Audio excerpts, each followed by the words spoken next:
ओम शांति। तो आज एक बहुत अच्छा विषय पर चर्चा करेंगे। पुरुषार्थ में सहन शक्ति का महत्व। क्योंकि सामने सारी माताएं बैठी,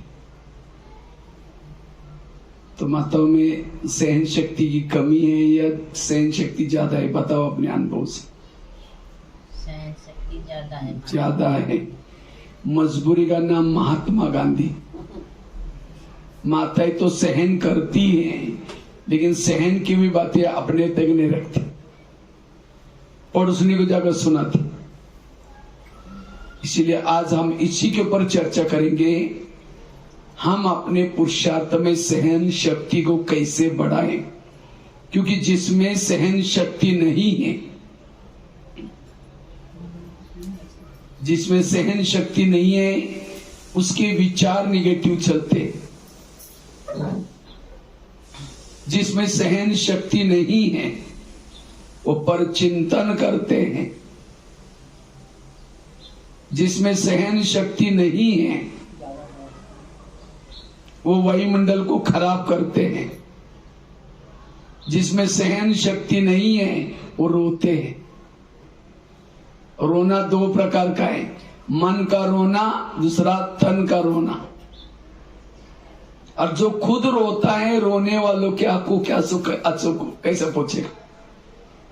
इसीलिए माताओं को अब सहन शक्ति से शिव शक्ति बनना है।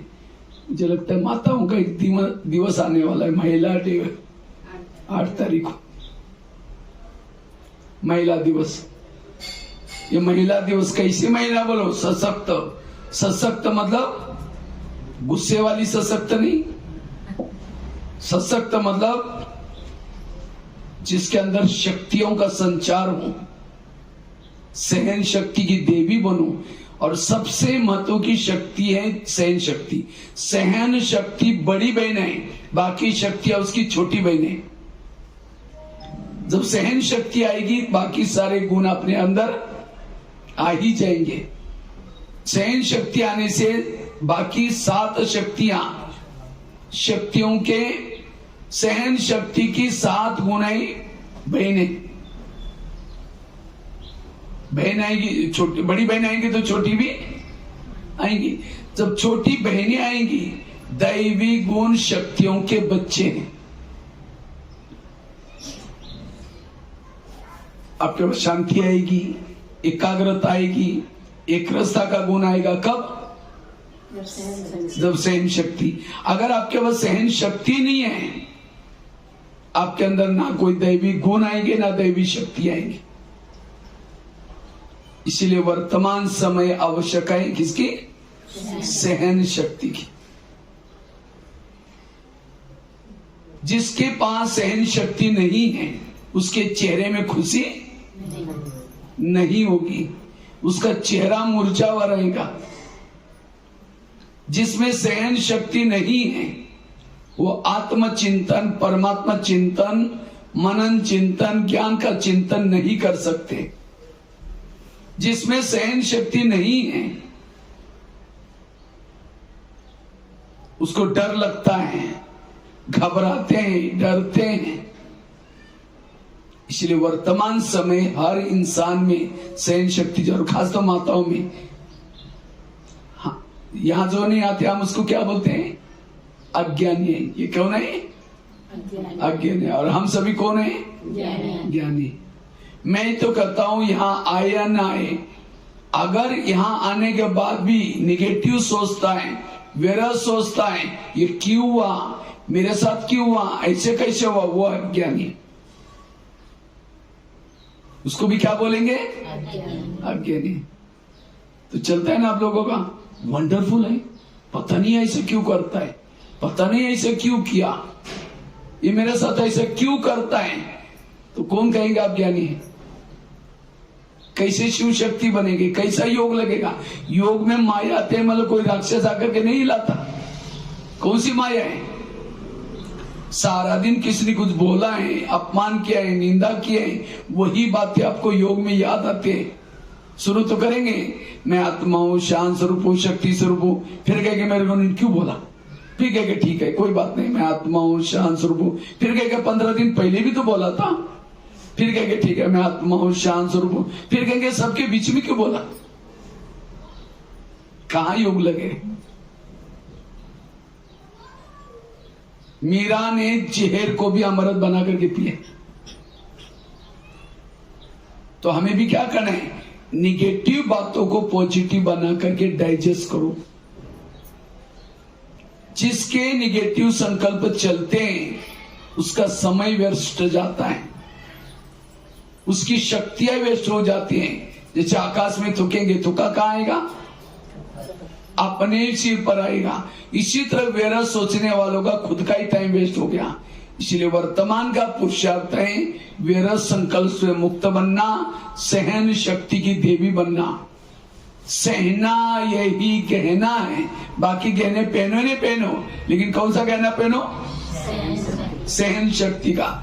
जिसने सहन शक्ति का गहना पहन लिया उसके भ्रुकुटी में आत्मिक स्मृति का तिलक लग जाएगा। जिसने सहन शक्ति का गहना पहन लिया उसके हाथ में दृढ़ता के कंगन होंगे। आजकल कंगन पहनने का भी शौक होता है ना, बताऊं। भले वो कंगन पहनो लेकिन साथ में कौन सा कंगन चाहिए? दृढ़ता। अगर दृढ़ता ही नहीं है, नहीं मेरे से नहीं होगा, मैं नहीं कर सकती हूं, वो सफल नहीं बनेगी। जिन्होंने सहन शक्ति का गहना पहना उसके पांव में उमंग उत्साह के पायल होंगे। आजकल पायल भी पहनते ना, तो कौन सा पायल पहनो? उमंग उत्साह के पायल पहनो। जिसमें सहन शक्ति नहीं उसका उमंग ही खत्म हो गया, पायल ही टूट गए। जिन्होंने सहन शक्ति का गहना पहन लिया उसके चेहरे पर मधुर मुस्कान की लाली होगी। आजकल कई माताएं लालियां लगाते, इधर तो कम लगाते, नॉर्थ में जाओ सारे चेहरे पर पूत के आते क्यों लगाते हैं? चेहरे को अच्छा दिखाने के लिए। कोई लाली लगाने से चेहरा अच्छा नहीं होता। अब चेहरे में तो लाली लगाई, चेहरा मरा पड़ा है, लोग तो डर जाएंगे, पता नहीं इनको क्या हो गया। चेहरे की असली शोभा क्या है? मुस्कुराना, खुश रहना। कौन खुश रह सकता है? जो पॉजिटिव है। निगेटिव वाला कभी खुश नहीं रह सकता। इसलिए सदा सहन करना सीख लो। जब तक सहन नहीं करेंगे बड़ा नहीं बनेंगे। बड़ा बनना है, बड़ा बनना है। दही बड़ा खाते हैं इधर? खाते हैं। दही बड़ा माता कैसे बनाते आप लोग? दही बड़े को रात को पहले उड़द की दाल को रात को पानी में भिगोते हैं, सवेरे उसको मिक्सी में पीसते हैं, फिर क्या करते हैं? फेंटते हैं। कब तक? उसको गिलास में आधा पानी लेंगे, बरात में फेंटते रहेंगे। फेंटने के बाद बीच में डालते रहेंगे उसको पानी के अंदर, थोड़ा सा टेस्ट करने के लिए। अगर डूब गया बड़ा ठीक नहीं बनेगा। वो तैरना चाहिए, हल्का बनना चाहिए, तब तक फेंटते। तो क्या क्या सहन किया? पीसा सहन किया, फेंटा सहन किया, फिर गरम तेल। आजकल मेंदू वड़े की मशीन आती है, उसमें भर करके उसको गरम तेल में छोड़ते, तो गरम तेल को भी सहन किया। करारा होने तक ऊपर नीचे करेंगे, फिर निकाल करके ठंडे पानी में डालेंगे। ठंडे पानी से निकाल करके जोर से उसका पानी निचोड़ देंगे। अगर टुकड़े टुकड़े हो गया मेहमानों को नहीं खिलाएंगे, रिजेक्ट हो गया। जो दबाने के बाद जो साबुत रहता है उसको प्लेट में रखेंगे, फिर दही डालेंगे, इमली की चटनी डालेंगे। इमली की चटनी में भी काला नमक, सफेद नमक, चीनी का बुरा होता है। उसके ऊपर क्या करते हैं? भुना हुआ जीरा पाउडर डालेंगे, लाल मिर्ची डालेंगे, अगर हरा धनिया वो भी डालेंगे। तब क्या बना? दही बड़ा। और जिसके सामने आएगा मुंह में पानी आएगा, वाह बड़ा कितना अच्छा बना। बड़ा बड़ा कभी ना, पिसा गया, फेंटा गया, नमक लगाई, मिर्ची लगाई, हर बात को सहन किया, तब जाकर बड़ा बना। तो बड़ा बनना कोई मासी का घर नहीं।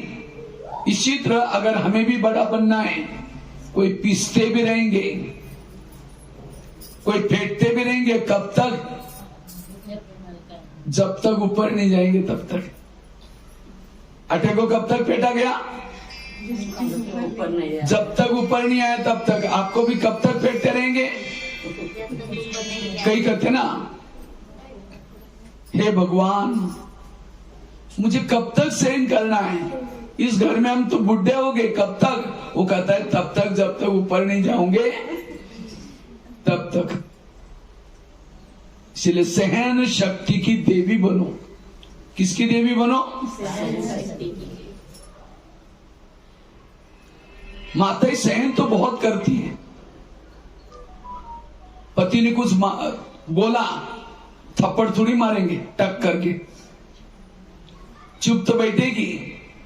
लेकिन जैसा पति ऑफिस में चला गया, खेती में चला गया, चुपके से पड़ोसी के पास जाकर बैठेगी, पानी भरने के बहाने, माचिस लेने के बहाने जाएगी, फिर पूछेगी खाना खाया? वो कहेगी अरे क्या खाओ, पति ने मेरा बड़ा घमासान किया। वो कहेगी मेरा भी कोई कम है क्या? मेरा भी ऐसा करता रहता है, सास भी मिली है, ये कहेगी बेटा भी ऐसा है, सास भी ऐसे है। 1 घंटा तक वो अपने पति की सुना रहे, अपने पति की सुना रहे। इसको कहते हैं परचिंतन। वो कभी कभी कहते हैं, मैं कभी कभी धमकाती हूं, तुम भी कम नहीं करना, न तो सिर पर जाकर बैठेगा, अभी से कंट्रोल में रख। ये बातें सुन के आई, और जब शाम को आती है, पति जब शाम को आता है तो क्या करते? याद आता है मैं शाम को आकर के धमकाऊंगी। जब शाम को पति आता है, पानी मांगता है, कैसे देंगे? ये बात नहीं, गुस्से से पानी दिया, खाना गुस्से से बनाया, काली का रूप धारण करेगी। और वही खाना किसने खाया? पति ने खाया, बच्चों ने। जैसा खाओगे अन्न वैसा बनता है मन। खाना अशांति में बनाया, खून अशांत बना। अब जिसका खून अशांत है, शांति के लिए फिर दोस्तों के पास जाता है, दोस्तों के पास जाता है। फिर दोस्त क्या बोलते हैं? चलो फिल्म देखते हैं, फिर चलो नशा करते हैं। कुछ समय के बाद वो माता क्या बोलते हैं? मेरा पति बिगड़ गया। किसने बिगाड़ा? मैंने परचिंतन किया, सहन नहीं किया, उस बातों को पड़ोसी को सुनाया। पड़ोसी ने मुझे कहा कि तुम भी कोई कम नहीं हो, धमकाती रहो, एक बार दो धमकाओ दोबारा चुप हो जाएगा। धमकाया, अशांति, खाना गुस्से से बनाया, फिर वो शांति के लिए वहां गया, पूरा परिवार बिगड़ा। इसलिए नारी जागी संसार जागा, नारी सोई सारा संसार सोया।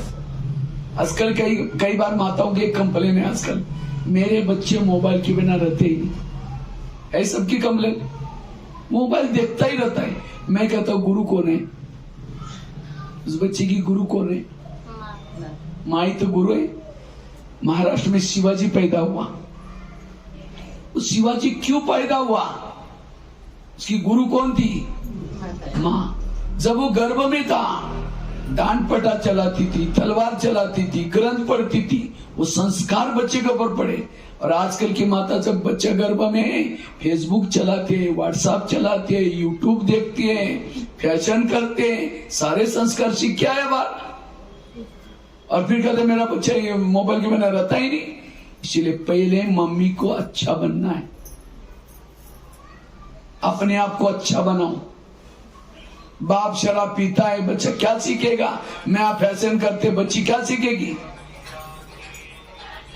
इसलिए हमें स्वयं को सशक्त बनने की जरूरत है। इसलिए सबसे पहले हमारे अंदर सहन शक्ति जरूरी। जो सहन नहीं करता उसका दिमाग ठंडा होता है, गर्म होता है? गर्म। और जिसका दिमाग गर्म होता है, दिमाग में केमिकल उतरते, शरीर की बीमारियां होती है। इसलिए कहते हैं ना, जिसका पांव गरम, पेट नरम, दिमाग ठंडा, उस घर में कोई डॉक्टर है उसको मार दो डंडा। पांव को कैसे रखो? गरम। पेट को कैसे रखो? नरम। और दिमाग को रखो ठंडा। पांव गरम कब होंगे? पैदल पैदल मुरली सुनने के लिए सवेरे सवेरे आएंगे, वॉकिंग भी हो गई, मुरली सुनने का भी हो गया। सवेरे सवेरे पैदल आओ, गाड़ी की भी जरूरत नहीं, ब्लड सर्कुलेशन हो जाएगा। और पेट को कैसे रखो? लेकिन कहीं तो पैदल चलना ही नहीं चाहते। क्यों? उनको लगता है लोग कहेंगे इनको पास गरीबी है, अभी भी इन्होंने कुछ विकास नहीं किया, इसलिए पैदल ही चलते, दूसरों को दिखाने के लिए स्कूटी में चलेंगे, गाड़ियों में चलेंगे। आजकल कहते हैं ना लोग, सभी लोग दौड़ते, गरीब भी अमीर भी दौड़ते, किसी ने पेट कम करने के लिए दौड़ते, और गरीब दौड़ते किसी ने पेट भरने के लिए दौड़ते। वो भी दौड़ रही है, भी दौड़ रहा, इसलिए हमेशा वॉकिंग करना। और दूसरा, पेट नरम अर्थात संतुलित भोजन, पनीर की सब्जी 4 रोटी खाएंगे और कद्दू बनाए नाक ही मोड़ेंगे। जीभ की टेस्ट पेट में वेस्ट, जो जीभ को अच्छा लगता है वो नहीं खाओ, पेट को जो अच्छा लगता है वही खाओ। जीभ 2 मिनट में नीचे भेज देगी, संभालना किसको पड़ेगा? फिर सारा दिन पेट चिल्लाता रहता है। इसलिए पेट को कैसे रखो? नरम। और दिमाग को कैसे रखो? ठंडा। लेकिन आजकल उल्टा होता है, पांव रहते हैं ठंडे और दिमाग रहता है गर्म। कहते ना, आज इस बच्चे ने तो मेरा दिमाग ही गर्म किया, आज मेरे से बोलना नहीं, मेरा दिमाग गर्म है। दिमाग गर्म मतलब क्या? मेरे को अंदर बहुत थॉट्स नेगेटिव चल रहे। अगर आपका दिमाग अभी गर्म रहता है, भविष्य में आपको बहुत बीमारियां होने वाली इसकी संभावना है। आज किसी को पेट की बीमारी होती है, ईर्ष्या करने वालों को पेट की बीमारी होती है। इसलिए कहते हैं ना, तुम मेरे को देख करके तुम्हारे पेट में जलन होता है क्या? आज किसी को दूर का कम दिखता है, दूसरे की बुराई को आंखें फाड़ फाड़ के देखते। जो आंखें फाड़ता है, बड़ी बड़ी करता है, आंखों की पुतली फैल जाती है। फिर डॉक्टर के पास जाएंगे, कहेंगे डॉक्टर जी मुझे आजकल धुंधला दिखता है। तो डॉक्टर चेक करता है, कहता है आपको नंबर लगे, चश्मा लगाना पड़ेगा। चश्मा तो लगाया, फिर भी बुराई देखना नहीं छोड़ेंगे, नंबर बढ़ता ही जाएगा। आज किसी का ब्लड प्रेशर बढ़ जाता है, क्यों? जो बीती हुई घटना को याद किया, उसका बीपी हाई हो गया। अब किसी ने की गाली दिया 15 दिन पहले, 1 महीना पहले, उसको देखते हमारे विचार चलते, बीपी हाई हो गया। आज किसी को अस्थमा होता है, दमा, कोई भी बातों को पेट में दबा कर रखेंगे। क्या हुआ? नाराज है? नहीं कुछ नहीं हुआ। अरे बताओ नाराज? नहीं कुछ नहीं हुआ। हुआ बहुत कुछ है, दबा कर रखेंगे। आज किसी को जॉइंट पेन, मसल दर्द होते गुस्सा करने से। आज किसी को शुगर होते, शुगर कोई मीठा खाने से नहीं होती, टेंशन। क्या टेंशन? मैं इसकी सास हूं, मैं इसका पति हूं, मैं इसकी मां हूं, इसको मैंने पढ़ाया लिखाया छोटे से बड़ा किया, जब इसकी शादी हुई अपने पति का मानता है, मुझे नहीं पूछता। शुगर कोई मीठा खाने से नहीं होती, निगेटिव थॉट्स। और निगेटिव क्यों आ रहे हैं? क्योंकि सहन शक्ति नहीं है। तो आज जो दुनिया में बीमारियां हो रही, कारण क्या है? सहन शक्ति की कमी। इसलिए सहन करना सीखो, आप हेल्दी, वेल्दी और हैप्पी बन जाएंगे। बाबा कहते हैं आगे चल करके मेरे बच्चों के चेहरे म्यूजियम का काम करेंगे। लेकिन कौन सा चेहरा? जो खुशनुमा। अभी भी बाबा की मुरली चली, बाप बच्चों को किस रूप में देखना चाहते हैं? खुशनुमा और खुश नसीब देखना चाहते हैं। अभी लेटेस्ट मुरली बाबा की चली, बाबा ने कहा अब वतन का गेट खोलना है, उसकी चाबी बेहद का वैराग। लेकिन बच्चों में बेहद का वैराग नहीं आ रहे हैं। उसकी चाबी ये क्या है? मैंपन और मेरेपन से मुक्त बनो। ये मैंपन क्यों आता है? निगेटिव से। और निगेटिव के कारण संकल्प वेस्ट जाते हैं, समय वेस्ट जाता है। इसलिए वर्तमान समय संकल्प को बचाना, समय को बचाना, और उसका आधार है पॉजिटिव सोचना, सहन करना। इसलिए सहन शक्ति का गुण जरूरी। जिसके पास सहन शक्ति नहीं है, गुस्सा आता है। मैं तो करीबन भारत में 1200 जेल में गया हूं, 1200 जेलों में। और जेल में पहले मैं महिलाओं को देखता नहीं था, महिला रहती नहीं थी। लेकिन आजकल के जेलों में बहुत सारी महिलाएं भी होती, क्योंकि आज महिलाओं में सहन शक्ति नहीं है। अभी एक जेल में गया था, लगभग 500 महिलाएं जेल में थी। तो एक महिला को मैंने ऐसे उठा करके पूछा, आप जेल में क्यों आई? कहते मैं कॉलेज की प्रिंसिपल हूं। मैंने कहा कॉलेज की प्रिंसिपल, आपने क्या किया? कहते मैं बहुत गरीबी में मेरा जन्म हुआ, पढ़ने के लिए पैसे नहीं थे। तो भी कहा कि मैंने इधर उधर जॉब करके कुछ करके कमाया, और कमा करके क्या किया? पढ़ाई की।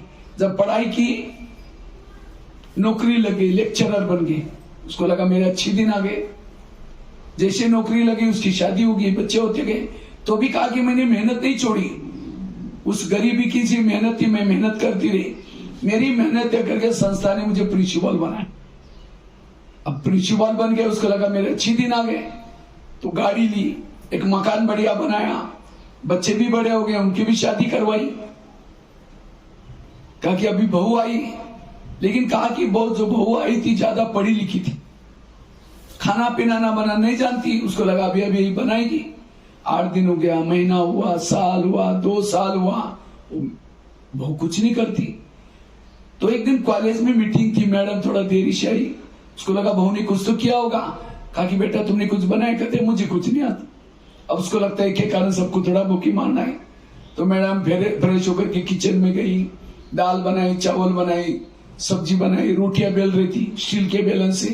तो बहू आई, कमर पर हाथ रख करके किचन में खड़ी रहती है। कहते आप कॉलेज में जाते कोई बड़ी बात है क्या?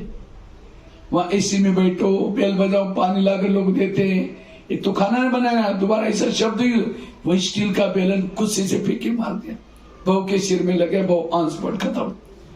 पुलिस वाला को पता चला, पकड़ के लेके गए, कोर्ट ने फैसला किया आजीवन कारावास। देखो उस मैडम ने सब कुछ सीखा, क्या नहीं सीखा? सहन करना नहीं सीखा। इज्जत गई, नौकरी गई, सब कुछ गए। अब जेल में वो कैसा भी खाना खा रहे, मच्छर काट रहे, वहां सो रहे, वो सहन करे। अगर उस घटना को सहन करती तो आज ये तो ये घटना मैंने आपको सुनाई, हजारों घटना में देखता हूं आज। कारण सहन शक्ति की कमी। इसलिए वर्तमान समय अगर हमें हेल्दी बनना है, सुखी बनना है, दुखी वो है जो निगेटिव सोचता है, सुखी वो है जो पॉजिटिव सोचता है। पॉजिटिव वाला हर व्यक्ति के साथ हर परिस्थिति में एडजस्ट करके चलता है। इसलिए वर्तमान समय हमें पॉजिटिव रहना जरूरी है, सकारात्मक रहना जरूरी है। जब उस मैडम को मैंने ऐसे पूछा, मैडम आपको गुस्सा क्यों आया बहू के लिए? कहते उसने मुझे टोंट मारा। मैंने कहा टोंट कहाँ लगा है, थोड़ा जगह दिखाएंगे? कहते भैया टोंट थोड़ी लगता है। मैंने कहा कितना बड़ा फोड़ा आया? फोड़ा भी नहीं आया। कितना लीटर खून आया? खून भी नहीं आया। देखो उस मैडम ने सब कुछ सीखा, लेकिन सहन करना। इसलिए वर्तमान समय ये सहन करने का गुण जरूरी है। आज कई भाई बहनों को बहने जब बुलाते हैं सेंटर पर, आओ, क्या बोलते हैं? हमको टाइम का है। क्या बोलते हैं? हमको टाइम नहीं। चलो यहां नहीं आएगा, कोई ना कोई बीमारी हो जाएगी, हॉस्पिटल में जाने का टाइम है।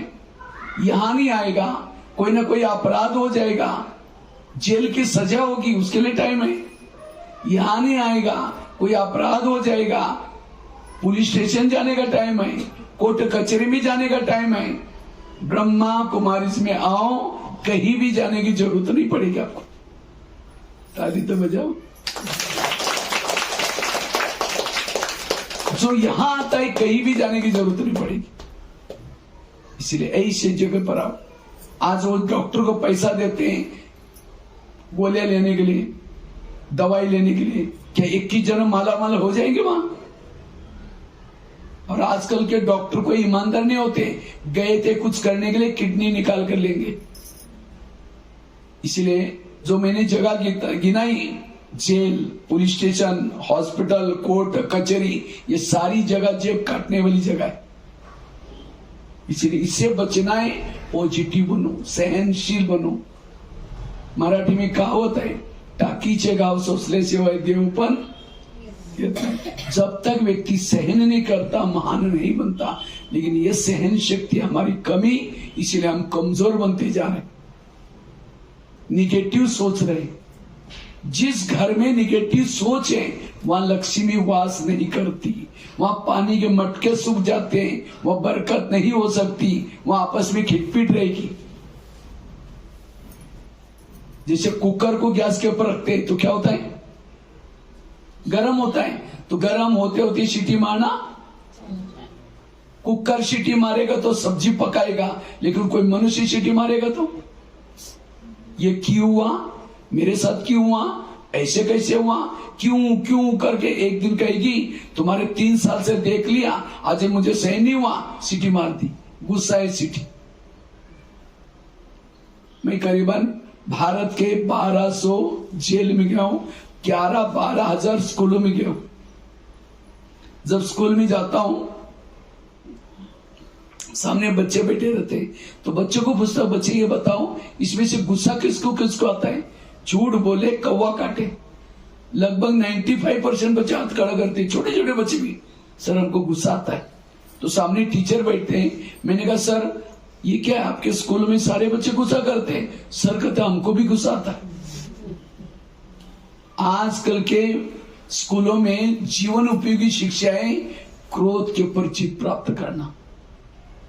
पहले जमाने में बच्चे लेट आते थे, होमवर्क नहीं करते थे, टीचर सामने बुला करके उनके हाथ पर छड़ी मारते थे। क्यों मारते थे? हाथ के अंदर एक्यूप्रेशर के पॉइंट होते, तो टीचर जोर से छड़ी मारता है, वो पॉइंट दब जाते हैं, बुद्धि खुल जाते हैं, दोबारा भूल कभी नहीं करता। इसलिए कहते भी थे छड़ी लगे छम छम विद्या आई घम घम। लेकिन आज किसी को बच्चे को छड़ी मारो तो क्या कहता है, सर बाहर फिर देख लूंगा। और कई तो क्या करते हैं, मम्मी पापा को जाकर सुनाते, और मम्मी पापा ने इतना लाडला उस बच्चे को बनाया, झगड़ा करने के लिए टीचर के पास जाएंगे, क्या मेरे बेटे को तुमने खाना खिलाया, क्यों मारता है? ठीक है, कल से तो वो बच्चा लेट आता है, मरता है, जीता है, होमवर्क कोई टीचर देखता ही नहीं, उसको पता है कुछ बोलोगा तो माँ बाप को बोलेगा। उस बच्चे को हिम्मत आती है, जब से मैंने मम्मी पापा को सुना है ना, टीचर भी मेरे से घबराता है। वही बच्चा सब समाज में जाता है, किसी से बोलता है, सामने वाला भी बोलता है, झगड़ा होता है। अब मम्मी पापा तो बूढ़े हो गए, चले गए, किसको सुनाए? फिर वही बच्चा सुसाइड करता है, नशा करता है टेंशन में आकर के, या कोई ना कोई किसी को मार देता है। क्यों? बचपन में हमने सहन करना उसको। मुझे लगता है जिस दिन टीचर ने बच्चे को मारा, जाकर के टीचर को शाबाश दे के आओ, धन्यवाद सर, और अच्छी तरह कल पिटाई करना। वो बच्चा समाज में कभी फेल। एक तो हम खुद ही कमजोर, हम भी सहन नहीं करते, बच्चों को भी ऐसे बनाए। इसलिए आज सहन शक्ति की कमी समाज की सारी समस्याओं की जड़ है, चाहे बीमारियों की जड़। आज आपके भिवंडी में बहुत सारे हॉस्पिटल खोले होंगे, लेकिन मन को ठीक करने वाला कोई हॉस्पिटल खोला है या? और लोग बीमार क्यों पड़ रहे हैं? मन बीमार, उसका तन बीमार। मन का इलाज कोई नहीं कर रहे, किसका कर रहे? तन का इलाज करे। वहां से दब जाती बीमारी कहीं और से निकलती, वहां से दब जाते कहीं और से निकलती। ब्रह्मा कुमारी का केंद्र मन को ठीक करने वाला हॉस्पिटल, इसलिए यहां आओ, ये मन को ठीक करो। और जिन्होंने मन को ठीक किया, उसका तन अपने आप ठीक हो जाएगा। और इस टैबलेट की कोई साइड इफेक्ट नहीं है, वो दुनिया वाली टैबलेट खाओ और साइड इफेक्ट होगा, लेकिन ब्रह्मा कुमारी की टैबलेट के साइड इफेक्ट नहीं है। इसीलिए आजकल डॉक्टर के पास कोई भी पेशेंट जाता है, डॉक्टर क्या कहता है? खुश रहो। लेकिन खुश रहने के लिए कोई टैबलेट देता है, ये टैबलेट लो खुश रहो, या बाबा टैबलेट देता है, जो हुआ अच्छा हुआ, कर्मों की कोई गति। इसीलिए बाबा कहते बच्चे पॉजिटिव बनो, सकारात्मक बनो। तो मैं खुद पॉजिटिव है निगेटिव कैसा पता चलेगा? कैसा पता चले मैं कैसी हूं? सामने से कोई व्यक्ति आ रहे हैं, उसको देखते ही रास्ता बदल रही, उसका चेहरा देखना पसंद नहीं करते, निगेटिव है। अगर आपके पति की कोई महिमा करता है, अरे तुम्हारा पति तो बड़ा अच्छा है, हाँ तेरे को क्या पता, तुमने दूर से देखा है, एक दिन में मैं पूरा लाइफ उसके साथ ही रहती हूँ, वो क्या है मैं जानती हूँ। कई तो माता गुस्से से क्या बोलते, वो तो राक्षस है राक्षस। हम मेरे जगह पर कोई और होती है 10 बार भाग जाती है, मैं खुद ही इसलिए सहन करती हूँ, इसलिए रहती, मतलब निगेटिव है। अगर कोई सास की महिमा करता है, अरे तुम्हारे सास तो देवी जैसे, अरे वो क्या है बुढ़िया मैं जानती हूँ। सहन शक्ति नहीं है, और जिसमें सहन शक्ति नहीं है उसको कई प्रकार की प्रॉब्लम है। इसीलिए वर्तमान का पुरुषार्थ है सहन करना। जो सहन ज्यादा करता है उसका पद ऊंचा है। एक शिष्य था, एक शिल्पकार था। शिल्पकार को लगा कि मुझे एक मूर्तियां बनाने, तो क्या करता है, एक पत्थरों के ढेर के पास जाता है। पत्थरों के ढेर के पास जाकर के एक पत्थर लिया, उसके ऊपर हैमरिंग करना शुरू किया। 3 दिन के बाद उस पत्थर के मन में आता है, इतने सारे पत्थर पड़े, इस सबको छोड़ करके मेरे पीछे क्यों पड़ा है। टूट गया। जब टूट गया उसको कहीं काम नहीं आया, बाजू में छोड़ा, फिर दूसरा लिया। 6 दिन के बाद वो भी पत्थर सोचता है, इतने सारे पत्थर छोड़ करके मेरे पीछे क्यों पड़ा है। वो भी टूट गया, उसको भी छोड़ दिया। फिर तीसरा लिया, 9 दिन के बाद वो भी टूट गया। चौथा लिया, 12 दिन के बाद वो भी टूट गया। फिर 5वां लिया। उस पत्थर ने सोचा, वहां मेरा भाग्य है, मेरे पर छने रतुड़ी पड़ रही। सहन करते करते करते उसकी मूर्ति बन गई। जब मूर्ति बन गई, उसको क्या क्या बैलगाड़ी में रखा, और बैलगाड़ी में रख करके क्या क्या गांव की परिक्रमा की। तो जब परिक्रमा को लेके गए थे, तो कोई नमस्ते करते मूर्ति को देख करके, कोई उसके ऊपर फूल चढ़ाते, माला चढ़ाते, भोग चढ़ाते। क्यों? अगर पत्थर को ऐसे लेके जाता तो कोई पूजा करता ही नहीं। उसके बाद लाकर उसको एक मंदिर में रखा। साधु संत सब लोग आए थे प्रतिष्ठापित करने के लिए। सारे साधु संत झुकने लगे। उसको लगा, रे मैं 100 दिन से गया, मेरे कितने अच्छे दिन आए। उसके बाद वो मूर्ति को क्या करते हैं, सब प्रतिष्ठापित किया, स्थापना किया। सीढ़ी बनाना बाकी थी, तो सीढ़ी बनाने के लिए शिल्पकार सोचता है, इधर उधर से पत्थर लाने के बजाय जो टूटे उनको ज्वाइन करता है। सबसे पहले सीढ़ी में कौन सा लगाया, जो 3 दिन के बाद टूटा था उसको लगाया पहली सीढ़ी में। दूसरा कौन सा लगाया, 6 दिन वाला। तीसरा दिन लगाया 9 दिन वाला। चौथा लगाया 12 दिन वाला। और ऊपर तो मूर्ति थी, कितना दिन सहन किया था, 100 दिन। जब मंदिर में लोग जाते हैं तो चप्पल क्या करते हैं, पहली के ऊपर उतारते। पहली के ऊपर चप्पल उतारा, और अंदर जाकर के जो सबसे पहली ऊपर वाले है, उसको भी थोड़ा क्या करते हैं, मोबाइल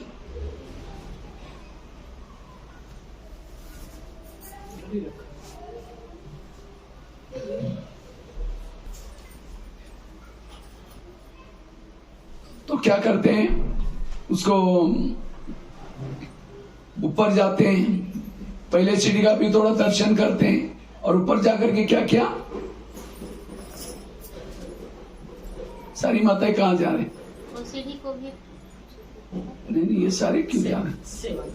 अरे सेवा छोड़ो, मेरे तो खाना खाएंगे नहीं, हम क्लास सुन करके सेवा थोड़ी है। बैठो बैठो, ये खाता एक जन कोई जाओ, हम थोड़ी कोई गाड़ी भर करके खाने वाला हूँ। मैं तो एक ही रोटी खाने वाला, लास्ट में भी करेंगे तो भी चलेगा। क्लास के बाद खाना लास्ट में बना देना, क्लास मिस नहीं करना, इतनी अच्छी क्लास चल रही। तो मैं बता रहा था, अंदर जब जाते हैं तो क्या करते हैं, पहले सीढ़ी का दर्शन करके ऊपर जाते हैं। पहले सीढ़ी के ऊपर क्या करते हैं, सिर झुकाते हैं। लास्ट वो तो 100 दिन से ये क्या था, उसके ऊपर सिर झुकाते हैं।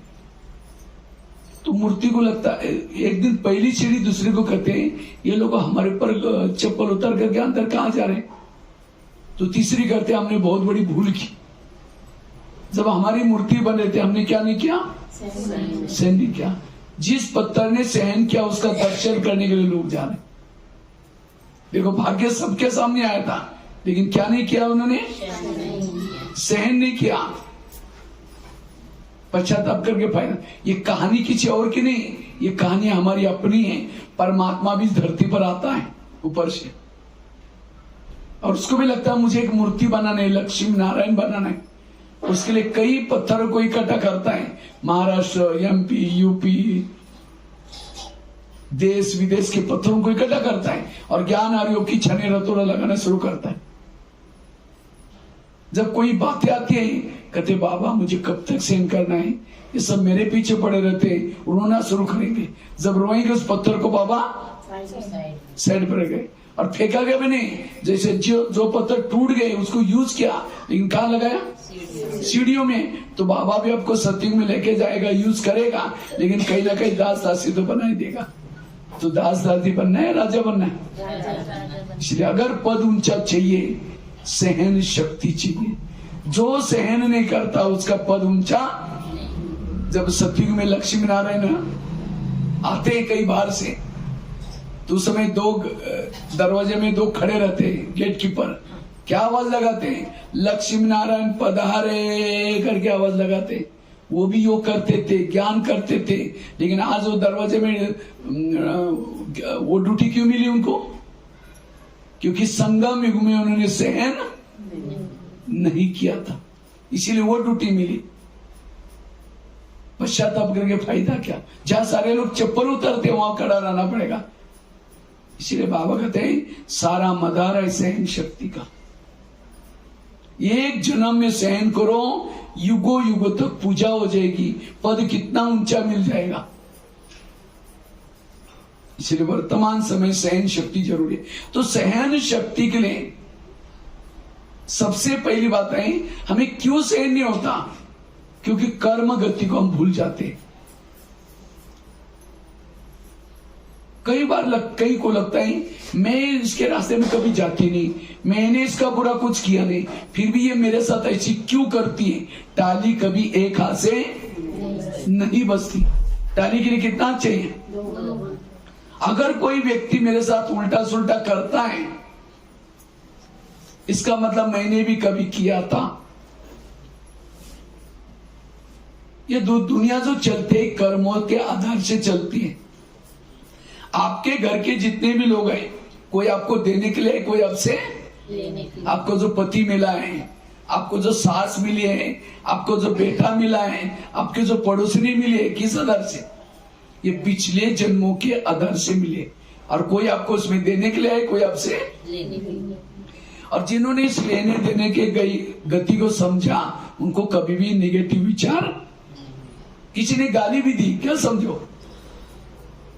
अच्छा बहुत दिन का बाकी था, पूरा हो गया, कोई संकल्प नहीं चलेगा। कई कहते हम ओम शांति भी जाते हैं, भाई जी चार्जिंग लगा। कई कहते ओम शांति में जाते हैं, ब्रह्मा कुमारी में जाते हैं, तो भी हमारे जीवन में प्रॉब्लम क्यों? ओम शांति में कब से आ रहे? कब से आ रहे? 1 साल, 2 साल, 10 साल, 15 साल पिछले जन्म में थे ओम शांति में। उस समय जो गलत काम किया, छुमंतर हो गया। अगर ओम शांति में आने के बाद में मेरे जीवन में प्रॉब्लम है, ये मेरे पिछले जन्मों का हिसाब है। और जो इस कर्म गति को समझता है, उसको कभी भी नेगेटिव विचार, वर्तमान के मेरे प्रॉब्लम मेरे ही कोई अतीत के भी कोई कर्मों का परिणाम है। कर्मों से शरीर बनता है, कर्मों से संबंध मिलते हैं, कर्मों से सब कुछ। इसीलिए भजन है ना, किसके झोले में कांटे हैं तो किसके झोले में फूल। कोई कारण होगा रे, कोई बांटने वाला एक है, कोई लोला, कोई लंगड़ा, कोई अंधा, क्यों? कर्म। इसलिए कर्म गति को जब हम कभी भूल जाते हैं, कहीं तो ऊपर देखे कहते हैं भगवान तुमने भी आंखें बंद किया क्या? ये मेरे साथ क्या हो रहा है? ये क्या हो रहा है? जब गलत काम कर रहे थे कोई जन्मों में, उस समय भगवान को कहा हे भगवान अब मैं गलत काम करे, देख लेना। उस समय लगा कि मुझे कोई नहीं देख रहा है। बोए हैं बबुल और कहेंगे इसको फूल कब लगेंगे? बबुल को फूल थोड़ी लगते हैं, बबुल को आम थोड़ी लगते हैं। अगर कोई व्यक्ति मेरे साथ गलत करता है, मेरे कर्मों का परिणाम। और जिन्होंने इस कर्म गति को समझा, कभी भी निगेटिव विचार नहीं चलेंगे, अपने आप सहन शक्ति आएगी। और ये याद रखना, इस सभी का हमारा अंतिम जन्म है। कौन सा जन्म? अंतिम जन्म। इसके बाद हम कोई भी जन्म लेने वाले नहीं है। तो जो भी हमने 63 जन्मों से गलत किया है, अच्छा किया, सारा अब हमको चुप करके वापिस जाना है। तो कोई भी बातें आते हैं, कर्म गति को समझ करके उसको क्या करना है। एक घटना मैं आपको सुनाने जा रहा हूं, बड़े ध्यान से सुनना इसको। मैं एक प्रश्न भी पूछूंगा। एक आगरा में पति पत्नी रहते थे, बहुत गरीब थे, झोपड़पट्टी में रहते थे। उनके पास एक मेहमान आया। वैसा मेहमान दिल्ली में खरीदारी करने के सबसे आया था, लेकिन जब वो दिल्ली में आया था दुकान बंद थी। अब उनको लगता है बैठे बैठे मैं क्या करूं, मैंने कभी आगरा गया नहीं, देखा नहीं, चलो मैं आगरा घूम के आता हूँ। व्यापारी आगरा देखने के लिए गया, सारा दिन उसने आगरा घूम के देखा, लेकिन रात को उसको सोने का प्रॉब्लम हो गया। जिस होटल में जाता था, जहां भी जाता था, सब कहते हुए हमारे होटल बुक है। अब उनको लगता रात को कहां सो जाए, अगर कहीं बस स्टैंड पर सो जाओ बैग चोरी हो जाएगी, अगर कहीं स्टेशन पर सो जाओ तो भी चोरी हो जाएगी। तो अचानक उसको याद है मेरे गरीब पति बंधु जो उनके पास जाता हूँ, रिक्शा करके गया। वो तो बड़े खुश हो गए, इतना बड़ा व्यापारी, कभी ना आने वाला, उसकी खातिरी की, खिलाया पिलाया, चाय पानी दिलाया, गप्पा गोष्ठी किया। सोने से पहले उस व्यापारी ने बैग खोली, कपड़े चेंज करने थे, तो बैग खोली तो गरीब की पत्नी की नजर बैग में गई। देखा इसके पास 50 के, 100 के, 500 के बहुत सारे बंडल है। उसको लगता अगर 2-4 बंडल भी हमको मिल जाए तो हमारी गरीबी क्या हो जाएगी, दूर। रात में नींद नहीं आई, 12-1 बजे बाहर गई, बड़ा से एक पत्थर लाया, क्योंकि ब्याग सिराने भी थी। पत्थर ला करके सीधा उसके सिर में मार दिया, उसका तो मर्डर हो गया। पति की नींद खुली, पति कहते ये क्या हो गया, कब हमारी गरीबी दूर होगी। कहा ये बात किसी पुलिस वालों को पता चलेगा, लोगों को पता चलेगा, मुझे जेल की सजा। कहते किसी को पता ही नहीं चलने देंगे। इस व्यापारी को अब जमुना नदी में डाल देते। रात को 2 बजे उस मुर्दे को बोरी में डाला, पीछे यमुना नदी में फेंके वापिस आए, किसी ने नहीं देखा। जैसे घर में आए देखा खून ही खून लगा था दीवार पर। उनको लगा किसी को पता ना चले। रातों रात उन्होंने खून के दाग भी मिटाए। उन्होंने खून के दाग तो मिटाए, लेकिन कर्मों में पड़े हुए दाग को कोई मिटा।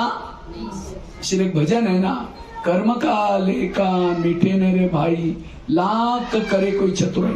उन्होंने उसी पैसे से एक प्लॉट लिया, मकान बनाया, दुकान खोला, गहने बनाए, गाड़ी करी, उनकी गरीबी दूर हो गई। लेकिन उनको कोई बच्चे नहीं थे, दोनों ही पति पत्नी थे।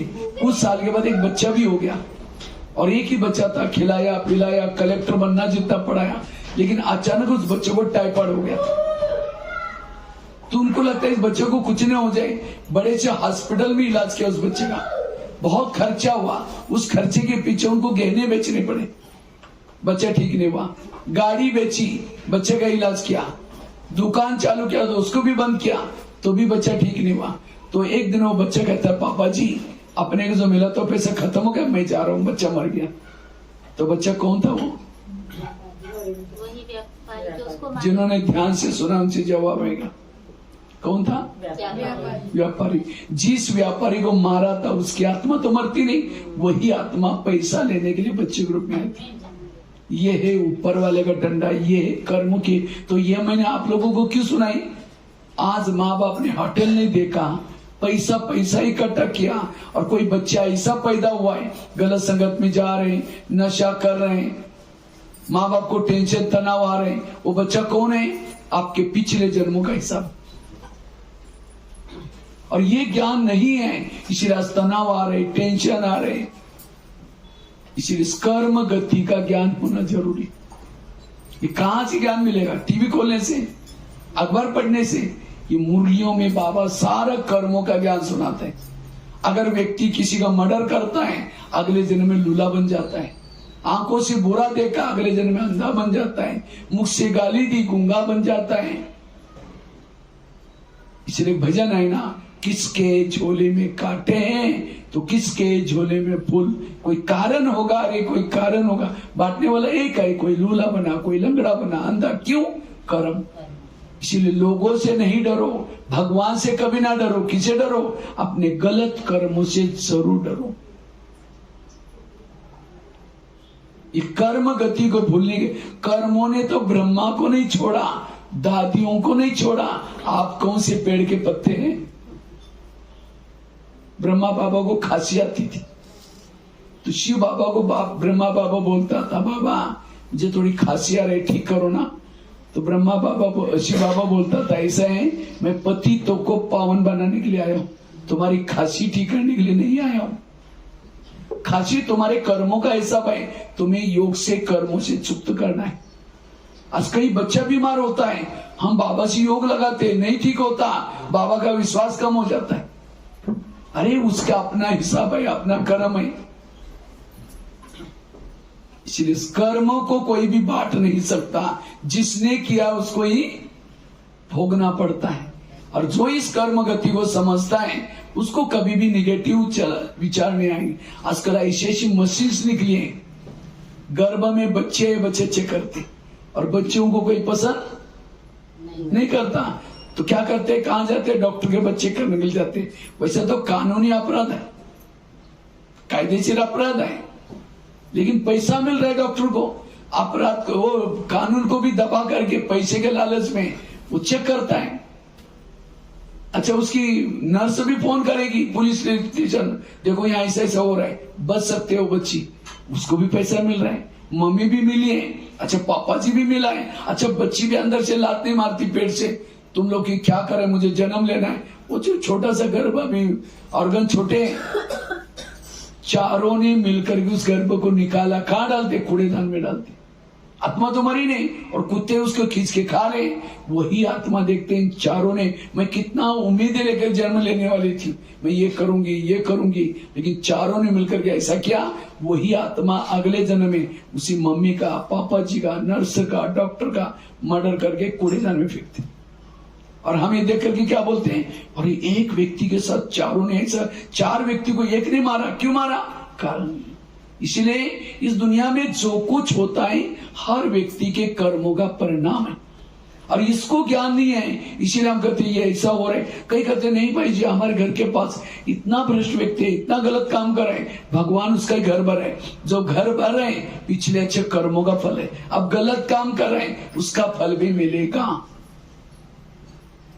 मतलब उसका मतलब सास और बहू खराब नहीं है। हाँ? घर में जो सास रहती है कोई खराब नहीं, उसको पार्टी मिला वैसा रहती है, बहुत तंग करती है माताओं को। तंग क्यों करती है, क्योंकि पिछले, अगर दोनों का पिछला जन्म दिखाई जाए तो, आज समझिए कोई सास है, बहू को तंग करे, बहू को लग रहा है मेरे साथ अन्याय हो रहा है, मैं इतना काम करती हूँ, इतना मेहनत करती हूँ, तो भी मुझे तंग क्यों करते हैं। ऊपर देखे कहते भगवान तुमने आंखें बंद की। अगर सास और बहू का पिछला जन्म दिखाई जाए तो, आज जो बहू है पिछले जन्म इसकी सास थी और उसको तंग किया था। इसलिए कहते ना, सास भी कभी बहू थी, जब बहू थी तब क्या, और अब। इसलिए कोई किसी के साथ अन्याय नहीं है, जो कुछ हो रहा है हर व्यक्ति के। और कभी भी कई तो यह सब देख करके सुसाइड करते, सुसाइड करेंगे तो अगले जन्म में ब्याज के सहित और दुख भोगना पड़ते। जो मैंने किया है उसको मुझे चुक्त करना पड़ेगा, और चुक्त करने के 3 तरीके, एक है योग से चुक्त करो, वो नहीं, दूसरा सहन करके चुक्त करो, वो नहीं, तो तीसरा विनाश काल के दुख में। इसलिए कर्मों से कोई भी भाग नहीं सकता। इसलिए अपने कर्मों, ये अच्छे कर्म कैसे करना है, या बाबा क्यों कहते हैं रोज आओ, ज्ञान करो, योग। तुम्हारे जो अनेक हिसाब किताब आने वाले हैं वो कम भी हो सकते हैं, कब, योग लगाने से। भाई जी, घर में पूरी परिवार सहयोगी नहीं होते हैं, माताओं को सेवा करने नहीं देते, क्लास के लिए रोकते हैं, तो क्या करना चाहिए माताएं? कोई बात नहीं, आप अपना योग लगाओ, अंदर से ये करो। क्यों रोकते हैं, आपने भी पिछले जन्म में कभी रोका था उनका, हिसाब किताब है। इसलिए आपको दुआएं देनी उनको, बाबा इसका भला करना, कल्याण करना, वो कितना भी आपके लिए निगेटिव, आप दुआएं दो। लेकिन हम उतावले करके कहते इसको दुआ हम कैसे दें, इन्होंने सर मेरे साथ ऐसा क्या, कुछ भी करे, मुझे हमारा काम है दुआएं देना। दुआएं उसको नहीं दे रहे, अपने लिए दुआएं दो। अगर आप उसको कहेंगे बाबा इसका कल्याण करना, ये दुआएं जाएगी, उसका तो कल्याण करेगी, आपका भी कल्याण होगा। उसके बजाय आपने कहा ये तो इनका तो सत्यानाश हो जाए, ये शब्द जाएगा, उसका तो सत्यानाश, वापिस आपका भी सत्यानाश होगा। इसलिए हमेशा दुआएं दो, कभी भी किसी के साथ बददुआएं, दुआएं देने में परिवर्तन होगा। एक रामायण की घटना आपको सुनाता। राम राज्य बनने वाला था, लेकिन रात में आकर के मंत्रा ने कही तो 2 4 उल्टी बातें सुनाई। क्या सुनाया, तुम्हारा बेटा भी तो है, तो बेटे को छोड़ करके राम को राजा बना रहे। और ये बातें सुन करके राम को राजा बनाने के बजाय 14 वर्ष वनवा में भेजा। सीता गई, लक्ष्मण गया, तीनों भी घर से चले गए। वियोग के कारण दशरथ ने प्राण त्यागा। खाने का प्रॉब्लम, सोने का प्रॉब्लम, घास पे सोए, किसके कारण? मंत्रा के कारण। तो मंत्रा को जो भी देखेगा उसकी भावना अच्छी चली बुरी चली। मैं खुद जब रामायण देखता था, मंत्रा काला सा ड्रेस बन करके डंडा लेके स्क्रीन में आते, मैं कहता इस बुढ़िया को बोगा उसको नहीं देखना। लेकिन एक दिन मैंने जब सोचा तब पता चला मंत्रा ने राम के साथ जो किया वो सही। अच्छा क्या। अगर रात में ना आती, राम क्या बनने वाला था? राजा। राजा बनता तो जंगल में नहीं जाता, सीता की चोरी ना होती, रावण को ना मारता, रावण को ना मारता, राम की महिमा कोई नहीं गाता। राम की महिमा किसके कारण? मंत्रा के कारण। इसी तरह हर एक के घर में, ऑफिस में भगवान ने एक दो मंत्रा रखी और उन्हीं मंत्रा ने आपको यहाँ भेजा। अगर आपके घर में कोई तंग करने वाला, परेशान न करने वाला होता, अगर बहनें आपको बोलती माता जी थोड़ा ज्ञान सुनने के लिए आओ ना, कहते बहन जी हमारे घर में बड़ी शांति, नहीं चाहिए तुम्हारा ज्ञान। उस पति का धन्यवाद, तंग किया, परेशान किया और इसीलिए यहाँ आए, इतना अच्छा ज्ञान मिला। इसलिए जो हुआ अच्छा हुआ, जो हो रहा अच्छा, जो होगा वो भी मेरे जीवन की हर घटना में कल। अगर राम के जीवन में मंत्रा ना आती, ना हनुमान मिलता, ना अंगद, ना ऋषि, ना मुनि, कोई नहीं मिलते। किसके कारण मिले? मंत्रा के कारण। इसी तरह हमें भी एकांत में बैठ करके आज तक जिन्होंने तंग किया, परेशान किया, उन सबको धन्यवाद दो। आप लोगों ने हमें तंग किया, हमारा बहुत अच्छा हुआ, लेकिन फिर 5000 साल के बाद तंग करने के लिए जरूर आना। ये है दिमाग को हल्का। मेरा कोई बुरा नहीं है, सब मेरा कल्याण करने वाले। वैसे तो अब कल्याण में रहने वाले, कल्याण भिवंडी, तो कल्याण में रहने वालों का कल्याण कैसे हो सकता है? कोई गाली दे तो भी कल्याण, अपमान करे तो भी कल्याण, कोई सम्मान दे तो भी कल्याण। चुप रहो, मन को डिस्टर्ब नहीं करना, परिस्थिति को पॉजिटिव बना।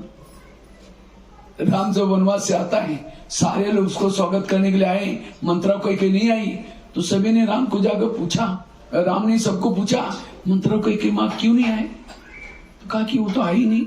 राम ने सबको छोड़कर उनके घर में गया और क्या कहा, माँ आप मेरा स्वागत करने के लिए क्यों नहीं आए? कहते बेटा हम कैसे आए, हमने तो तेरे को वनवा में भेजा, 14 वर्ष दुखी बनाया। तो राम क्या बोलता है, नहीं माँ मैं आपके कारण पुरुषोत्तम राम, भगवान राम, विजय राम बन के आया। ये नहीं कहा कि तुम तो बुढ़िया है ना, तुमने मेरी चुगली तो थप्पड़ नहीं लगाई। और हम हमारी कोई बुराई क्या, 15 दिनों से बात नहीं करेंगे, ऐसे मुंह के जाएंगे। कोई देवी जो मंदिर में होते हैं, कोई गाली भी देगा तो देवी तो भी क्या मुस्कुराते और वरदान देते हैं। और हमें कोई गाली देता है, 15 दिन ऐसे मुंह करके जाएंगे, वरदान हाथ बजे नीचे। कभी कभी ऐसा भी हाथ हो जाता है। कोई देवी का ऐसा मंदिर में है हाथ? ऐसा किसी का नहीं, ऐसा है। तो रावण भी हो, कोई कैसा भी हो, दुआएं मतलब हाथ से नहीं, मन से कल्याण हो जाए, तब जाकर के वो परिवर्तन हो जाएंगे। दुनिया को बदल रहे एक व्यक्ति को नहीं बदल सकते शुभ भावना से। बाबा का मुरली का पहला मावक्य क्या है, मीठे बच्चे। हम मीठे हैं तो भी मीठे मीठे बोल करके। इसी तरह जब भी कहीं जाते हैं मेरा पति बड़ा अच्छा है, बहुत अच्छा है, भले वो गाली देता है, मारता है, पीटता है, तो भी क्या कहो मेरा पति बहुत अच्छा है, अच्छा करके अच्छा बन जाएगा। लेकिन हम क्या करते, मेरे पति में इतना मेहनत करती हूँ तो भी पता नहीं डांटता रहता है, पता नहीं इसको कहां से अक्कल उसकी मारी गई है या ऐसा है, तो वो भी 10 जगह पर बोलेगा मेरी पत्नी ऐसी है। जैसा सोचेंगे वैसा, इसलिए हमेशा पॉजिटिव रहो, सकारात्मक रहो। इसीलिए जो हुआ अच्छा हुआ। तीसरी बात, अगर सहन शक्ति को अपनाना है, पॉजिटिव बनना है, रोज सवेरे अपने दिनचर्या में 3 चीजें करो। अमृत वाला का योग अच्छा करो, क्लास के पहले आकर के आधा घंटा योग करो, और तीसरा रोज की मुरली ध्यान से सुनो। जो ये 3 चीजें करता है व्यर्थों से मुक्त है, उसको कभी भी निगेटिव विचार नहीं चलते। तो अमृत वेला कौन कौन करता है, हाथ खड़ा करो। अमृत वेला, बाकी नहीं करते अमृत वेला। जब अमृत वेला मिस करेंगे तो पति तो तंग करेगा ही करेगा, सास भी तंग करेगी तो करेगी, क्योंकि बाबा के नियमों को ही पालन नहीं कर रहे हैं। इसीलिए आज से कुछ क्या करेंगे? सबसे पहला बाबा का श्रीमत क्या है? अमृत वाला करना। तो उठते ही नहीं तो भी कैसे करना, तो बात ही अलग है फिर। अच्छा, कोई उठता भी होगा तो भी उसका वीडियो बनाई जाए और उसी वीडियो को 10 बजे दिखाई जाए, इस सवेरे का आपका अमृत वाला का वीडियो। कहिए मेरा है, मैंने ऐसे किया था, दीवार के सारे बैठे हैं मुंह खुलांगे अपना। 2 बार मच्छर अंदर भी गया और बाहर भी है, पता भी नहीं चला। अगर ऐसा योग करेंगे कहाँ देहभान खत्म होगा। इसलिए आंखें खोल करके बैठो, और केवल खोल के भी नहीं, कोई घर में मेहमान बुलाओ, मेहमान बहुत बड़ा है लेकिन आपका स्नेह प्यार है इसलिए 10 काम छोड़ के आया। लेकिन जैसा मेहमान घर के पास आता है, अंदर कुंडी लगा करके सो जाओ, बेल बजा रहे, घंटी बजा रहे, दरवाजे नहीं खोलो, उनको कैसा लगेगा? ये कैसे लोग आए, इन्होंने मुझे बुलाया, दरवाजे बंद किया, चला जाएगा। फिर फोन करो, क्या बात आप आई नहीं? कह मैं आया था, बेल बजे थी, घंटी बजे थे, अपने दरवाजे नहीं खोला इसलिए मैं चला गया। नहीं वापिस आ जाओ। फिर आया, फिर कुंडी बंद गए, फिर फोन करो, कहेगा आज से कभी नहीं आऊंगा। इसी तरह अमृत वाला उठेंगे, बाबा को निमंत्रण देंगे, मीठे बाबा, प्यारे बाबा आ जाओ, हम आपसे बातें करनी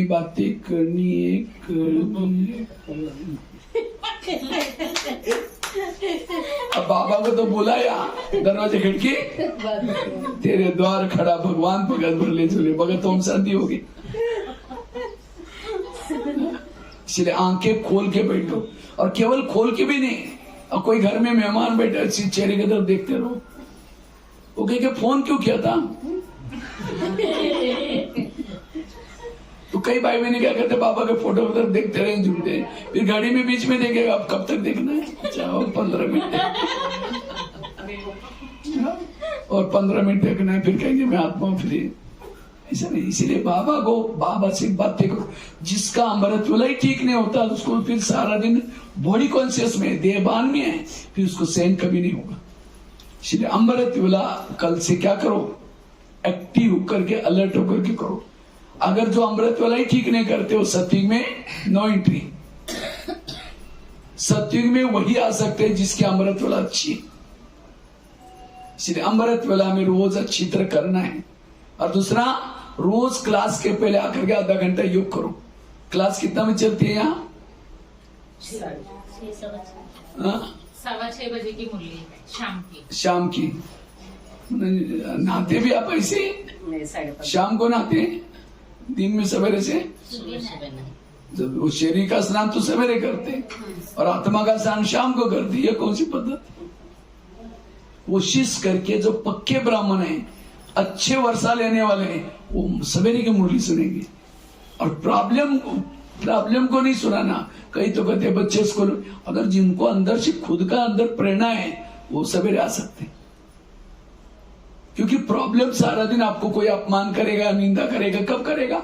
सारा दिन करेगा। जब सवेरे आपके पास ज्ञान की तीर ही नहीं है तो आपको इसकी फीलिंग होती है, फिर दुखी हो जाते हैं। सवेरे सवेरे आप क्या करो? अमृत वाला अच्छी करो, नहा धो करके यहाँ आओ और सवेरे की मुरली सुन के जाओ। सारा दिन कुछ भी बातें आएंगी, ज्ञान सुना हुआ है उस प्रमाण रहेंगे, सारा दिन अच्छा जाएगा। शाम को मुरली सुन के गए, हथियार रख दिया, सो गए, रात को भूल गए, सवेरे तो हथियार ही नहीं आपके पास।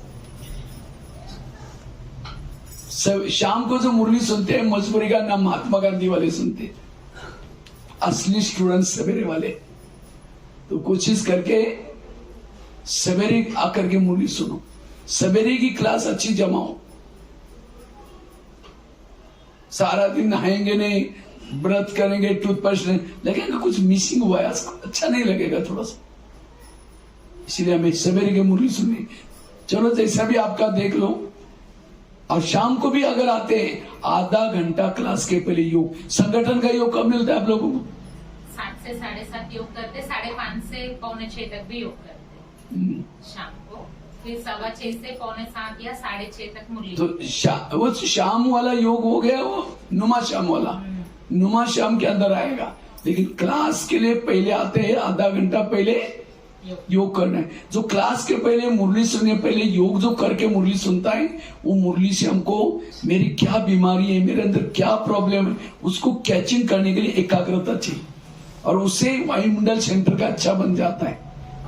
तो क्लास के पहले योग करना। जैसे खेती में धान बोते, चावल बोना है, पहले खेती को तैयार करते बाद में बोते हैं। इसी तरह ज्ञान का बीज दिमाग में डालना है, योग करके सुनना है। और तीसरा, रोज की